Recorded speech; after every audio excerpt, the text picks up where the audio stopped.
Velho Testamento, lição número 87.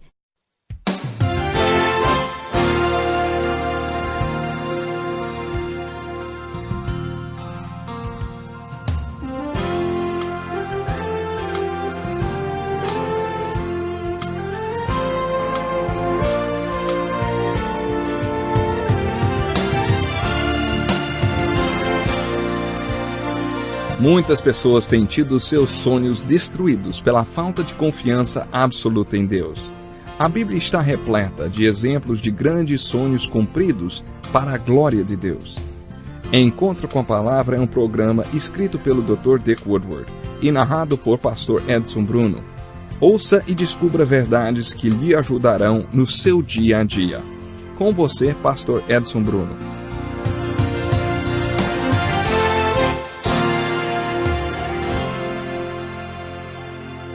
Que bom estarmos juntos para mais um encontro com a Palavra. Estamos chegando ao fim da primeira parte desse estudo de toda a Bíblia, que começou com o livro de Gênesis e terminará com o livro de Apocalipse. Já estamos na aula de número 173. Através de todas essas aulas, já chegamos aos grandes profetas do Velho Testamento. O programa de hoje está empolgante. Faremos uma introdução ao livro do profeta Zacarias. Vamos começar ouvindo como o livro desse profeta começa. Diz assim: No 8º mês do 2º ano do reinado de Dário, a palavra do Senhor veio ao profeta Zacarias, filho de Berequias e neto de Ido. O Senhor muito se irou contra os seus antepassados. Por isso diga ao povo, assim diz o Senhor dos Exércitos, voltem para mim e eu me voltarei para vocês, diz o Senhor dos Exércitos. Não sejam como seus antepassados, aos quais os antigos profetas proclamaram. Assim diz o Senhor dos Exércitos, deixem os seus caminhos e as suas más obras. Mas eles não me ouviram, nem me deram atenção, declara o Senhor. Onde estão agora os seus antepassados? E os profetas, acaso vivem eles para sempre? Mas as minhas palavras e os meus decretos que ordenei aos meus servos, os profetas, alcançaram os seus antepassados e os levaram a converter-se e a dizer, o Senhor dos Exércitos fez conosco o que os nossos caminhos e práticas mereciam, conforme prometeu. Estamos iniciando o estudo do profeta Zacarias. Isso quer dizer que já estamos estudando o segundo dos 3 profetas conhecidos como profetas do pós-exílio, os últimos do Velho Testamento. Os profetas pós-exílio, Ageu, Zacarias e Malaquias, viveram e ministraram depois de acabado o exílio do povo na Babilônia. Esse trio de profetas do pós-exílio acabam se dividindo em uma dupla e um solo. Eles deveriam ter estudado juntos porque os 3 viveram no mesmo período, pregaram na mesma época e têm um só objetivo com suas pregações. Ageu e Zacarias retornaram para Jerusalém com o primeiro grupo que voltou do cativeiro, com o governador Zorobabel e o sumo sacerdote Josué. Segundo o decreto de Ciro, o grande imperador da Pérsia, eles deveriam voltar para reconstruir o templo. Malaquias surge 100 anos depois de Ageu e Zacarias. Estudiosos acreditam que Malaquias tenha vivido e pregado 10 anos depois que Neemias reconstruiu os muros da cidade de Jerusalém. Devemos nos lembrar que houve 3 retornos do povo de Judá do cativeiro babilônico. O primeiro foi sob o governo de Zorobabel e Josué, o sumo sacerdote. 75 anos depois, Esdras liderou o segundo retorno. Sua missão foi agilizar o ministério no templo que tinha sido reconstruído pelo povo que voltou com Zorobabel e Josué. Depois disso, 30 anos mais tarde, Neemias foi comissionado para construir um muro de proteção ao redor do templo e da cidade de Jerusalém. Os estudiosos acreditam que Malaquias tenha entrado em cena cerca de 10 anos depois que Neemias reconstruiu o muro. Eles argumentam que os contextos descritos nos livros de Neemias e Malaquias são idênticos. Por isso concluem que Esdras e Neemias tenham vivido mais ou menos na mesma época. Mas como Esdras e Neemias não mencionam Malaquias, eles concluem que o ministério de Malaquias tenha surgido uns 10 anos depois de Esdras e Neemias. Já Ageu e Zacarias teriam surgido 100 anos antes de Malaquias. Por isso devemos estudar Ageu e Zacarias juntos.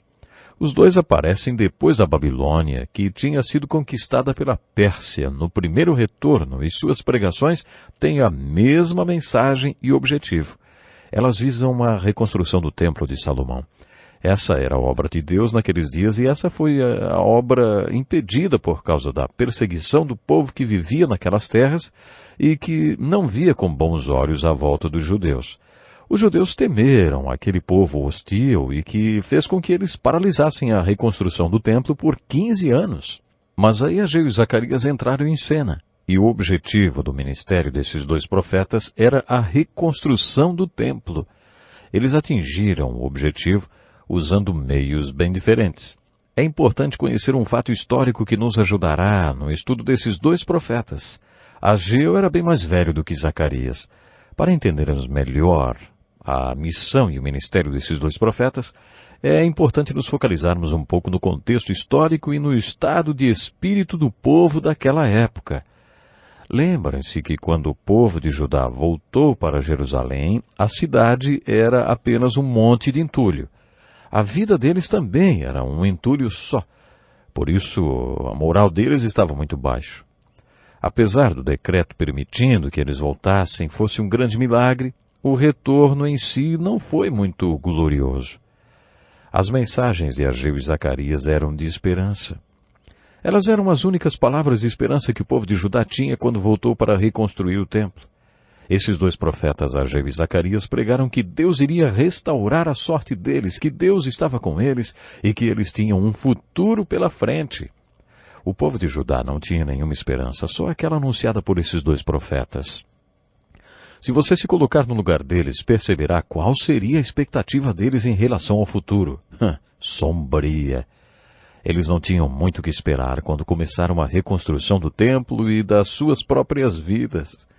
Ageu era muito prático e disse apenas: focalizem suas prioridades. Coloquem Deus em primeiro lugar, a casa de Deus em primeiro lugar, a obra de Deus em primeiro lugar. Sejam fortes e trabalhem. Terminem logo com isso. Era assim que Ageu pregava. Ele foi um pregador muito prático e dinâmico. Hoje diríamos que ele era um profeta pragmático.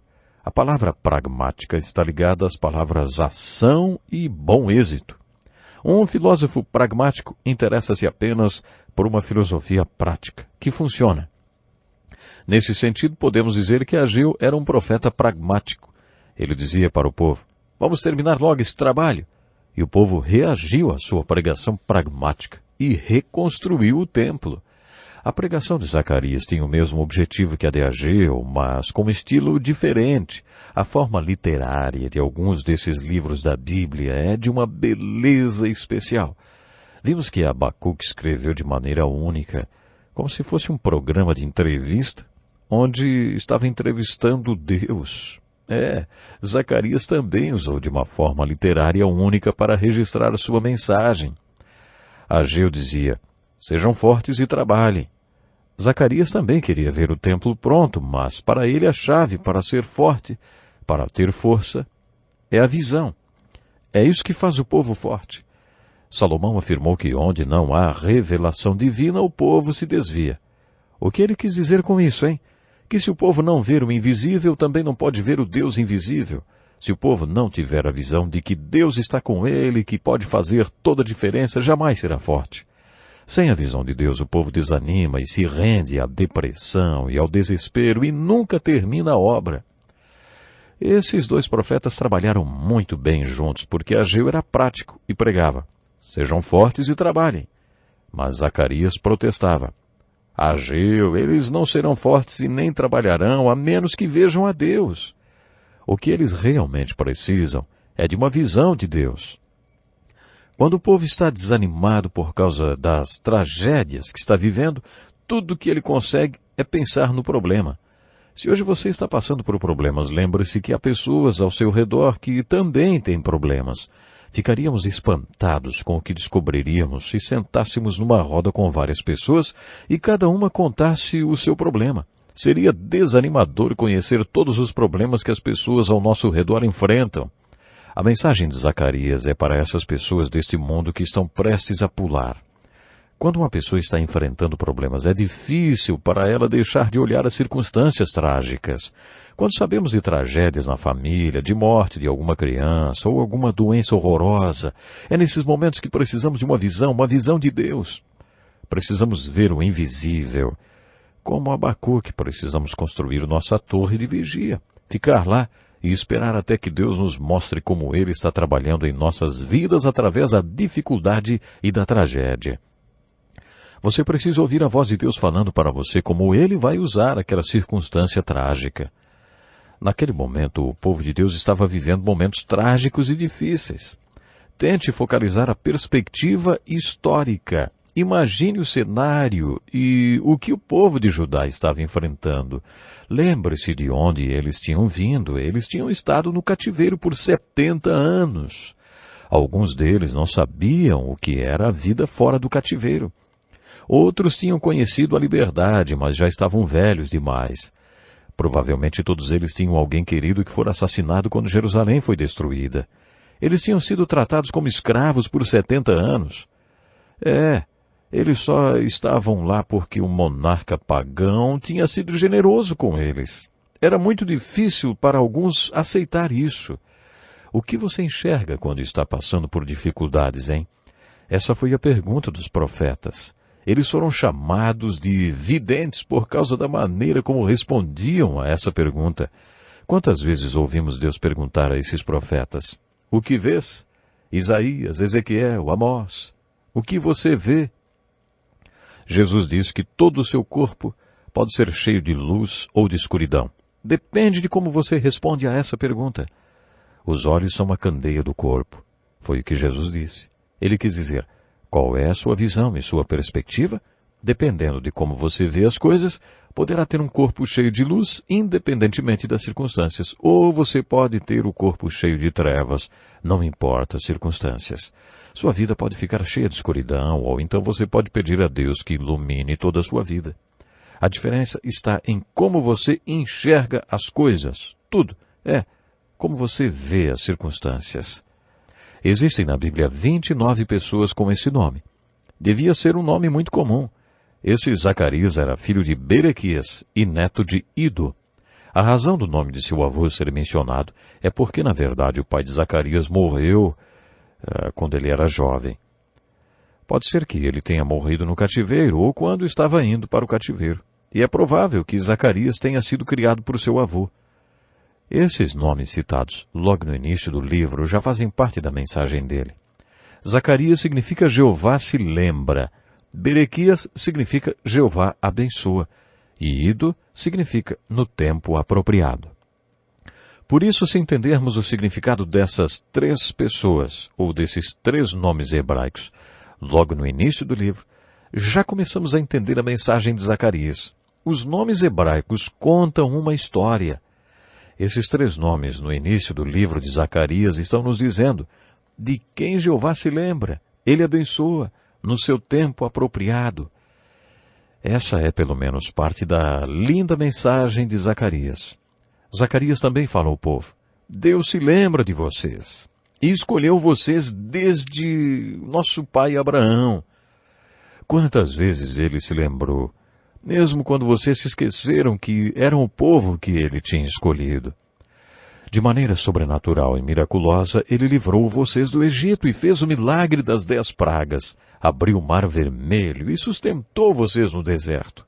Ele ainda se lembra de vocês, porque vocês são o seu povo escolhido e por isso ele vai abençoar vocês. Ele vai abençoar vocês no tempo certo que determinar. Tudo isso está embutido nesses nomes do primeiro versículo da profecia de Zacarias. A mensagem que Deus tem para nós através de Zacarias é basicamente essa. Voltem-se para mim, e eu me voltarei para vocês. O povo de Judá já estava vivendo o retorno geográfico para a Terra Santa. Isso não é a mesma coisa do que o retorno espiritual para Deus. Como eu já disse em outras oportunidades, hoje estamos presenciando o cumprimento da profecia do retorno do povo judeu para a sua terra. Os profetas profetizaram a dispersão do povo judeu por todo o mundo e depois o retorno da dispersão para a Terra Santa. Nós já vimos o retorno geográfico em nossa geração. No entanto, o profeta se refere a um retorno que vai além do retorno geográfico. Ele fala de um retorno espiritual do povo para Deus. Zacarias fala sobre isso muito claramente. A mensagem de Zacarias é, voltem-se para mim, e eu me voltarei para vocês, diz o Senhor dos Exércitos. Nos 14 capítulos de Zacarias, a expressão Senhor dos Exércitos aparece cerca de 50 vezes. Só no capítulo 3 aparece 3 vezes. Essa expressão nos guiará em toda a mensagem de Zacarias. É bom lembrar que nessa época o povo de Judá era militar e politicamente impotente. Eles eram fracos. Todos os seus poderes políticos tinham sido arrancados deles. E eles não tinham qualquer tipo de exército ou armas. Eles já tinham sido subjugados e escravizados durante 70 anos. Eles estavam morrendo de medo. Sentiam-se ameaçados, sem defesa e inseguros. Parece que a única coisa em que conseguiam pensar era: como vamos nos proteger? Zacarias responde com a expressão o Senhor dos Exércitos, lembrando-os que o Deus deles é um Deus com poderes sem limites.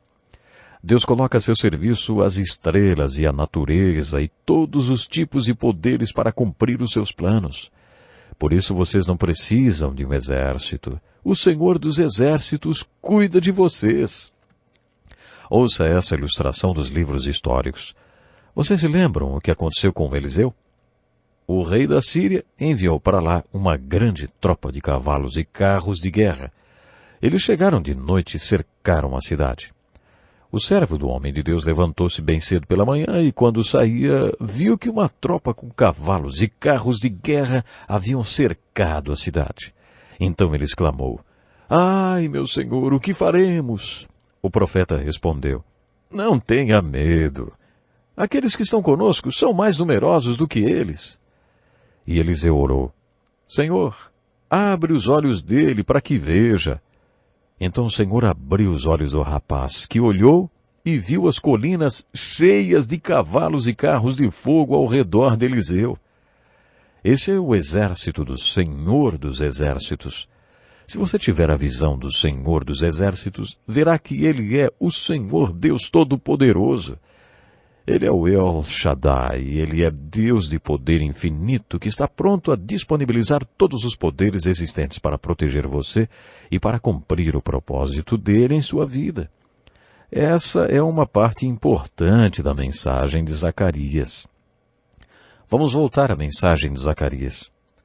Voltem-se para mim, e eu me voltarei para vocês, diz o Senhor dos Exércitos.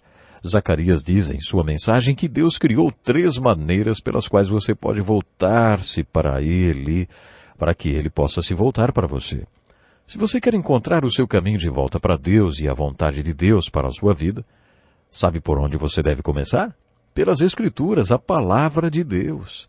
A fé vem por ouvir a mensagem, e a mensagem é ouvida mediante a palavra de Cristo.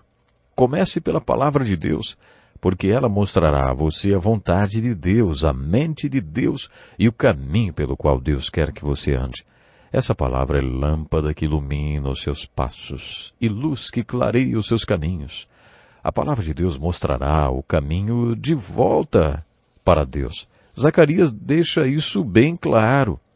Zacarias fala de outra maneira de voltarmos para Deus, para que Ele volte-se para nós, através da vinda do Messias. Zacarias vem logo depois de Isaías, como um profeta messiânico. Já vimos que Isaías profetizou a respeito do Messias mais do que qualquer outro profeta, mas logo atrás de Isaías vem Zacarias. Ele foi o profeta menor com maior número de profecias a respeito da vinda do Messias. Quando o Messias veio, o que foi que ele disse? Eu sou o caminho, e ninguém vem ao Pai, a não ser por mim. Os judeus que ouviram Jesus dizer isso conheciam as profecias de Zacarias.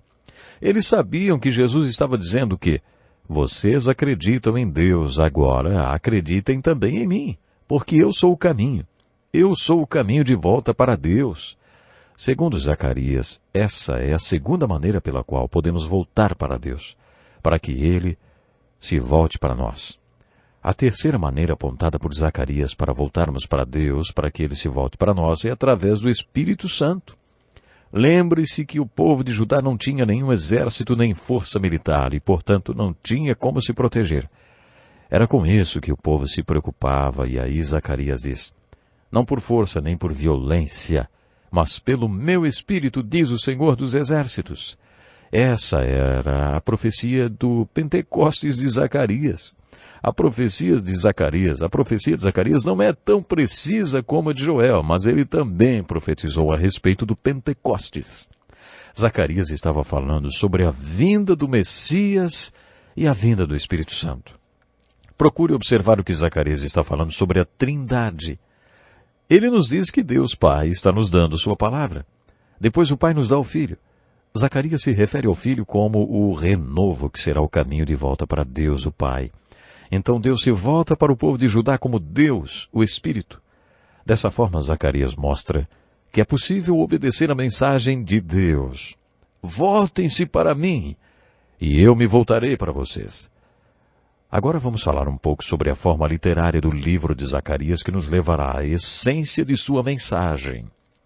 Nos 6 primeiros capítulos do seu livro, Zacarias, por 8 vezes, apresenta uma visão apocalíptica ao povo. Apocalipse é uma palavra grega que significa revelação e sugere a remoção do véu para que se veja o que não estava visível antes. Se Deus não tivesse tirado o véu, você jamais saberia o que estava por trás dele. Foi isso que Zacarias fez por 8 vezes. Ele focaliza um problema visível que aterrorizava o povo de Judá. Ele trazia desânimo, depressão e desespero. Depois de focalizar o problema que os estava colocando para baixo, ele desvenda o véu e diz: agora eu vou mostrar para vocês o que o Senhor dos Exércitos está fazendo para resolver esse problema para vocês. Ele repete 8 vezes esse processo de Deus nos seus primeiros capítulos do seu livro. Esse é o estilo de Zacarias. Colocar o problema na frente do véu e depois tirar o véu e mostrar ao povo de Judá que Deus é maior do que os problemas. Essa sua forma literária demonstra a diferença entre ele e Ageu. Ageu disse: sejam fortes e trabalhem. Zacarias mostrou que o segredo dessa força é a visão. Se não houver visão, o povo perece. O povo precisa ver o invisível. As coisas visíveis, os problemas e as circunstâncias estavam aterrorizando, deprimindo, desanimando e desesperando o povo. As pessoas precisavam ter uma visão do Deus invisível que pode superar os problemas. No Novo Testamento observamos nas cartas de Paulo que ele sabia o que era ter problemas, mas também sabia o segredo da visão de Zacarias. Paulo sabia que diante das circunstâncias difíceis você precisa ver o invisível, ter uma visão do céu. Paulo coloca da seguinte forma: por isso não desanimamos. Embora exteriormente estejamos a desgastar-nos, interiormente estamos sendo renovados dia após dia, pois os nossos sofrimentos leves e momentâneos estão produzindo para nós uma glória eterna que pesa mais do que todos eles. Assim, fixamos os olhos não naquilo que se vê, mas no que não se vê, pois o que se vê é transitório, mas o que não se vê é eterno. O teólogo Campbell Morgan faz o seguinte comentário sobre a mensagem de Zacarias: veja o invisível, o segredo da força é a visão, e a prova da visão é a força. Quando o homem vê o invisível, ele tem consciência, independentemente das circunstâncias, da presença e do poder de Deus. E então, enfrenta a dificuldade. Foi isso que Zacarias fez. O povo passava por muitas dificuldades e só enxergava os problemas. Zacarias tirou o véu e disse: vejam Deus. E essa é uma lição muito preciosa para todos nós. Até o próximo programa. Que lição importantíssima. Obrigado, pastor Edson Bruno. Prezado ouvinte, coloque em prática o que você ouviu aqui.